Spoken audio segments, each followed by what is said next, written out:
బీహార్లో సీన్ మారుతోంది, మహారాష్ట్రలో సీన్ క్లియర్ అయిపోయింది.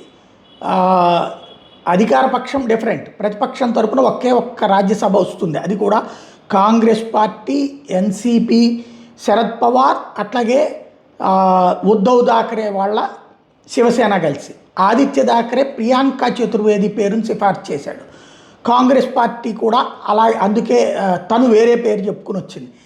అయితే ముగ్గురిని కన్విన్స్ చేసేటటువంటి పరిస్థితి ఇప్పుడు వచ్చింది. శరద్ పవార్ని అటు ఉద్ధవ్ థాకరే ఒప్పుకున్నాడు, ఇటు పక్కన కాంగ్రెస్ ఒప్పుకుంది. శరద్ పవార్కి అక్కడ రాజ్యసభ వస్తుంది. అయితే బీహార్లో నితీష్ కుమార్ని రాజ్యసభకి జేడీయూఏ సిఫార్సు చేసిన నేపథ్యంలో అక్కడ ఇక బీజేపీ ప్రభుత్వం ఏర్పడే అవకాశం ఉంది.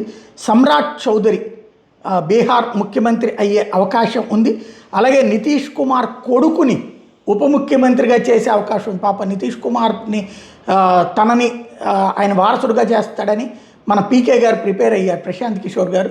ఆయన ఆ తర్వాత పక్కన పెట్టినటువంటి పరిస్థితి. ఇప్పుడు నితీష్ కుమార్ కొడుకే డిప్యూటీ సీఎం అయ్యే అవకాశం ఉంది.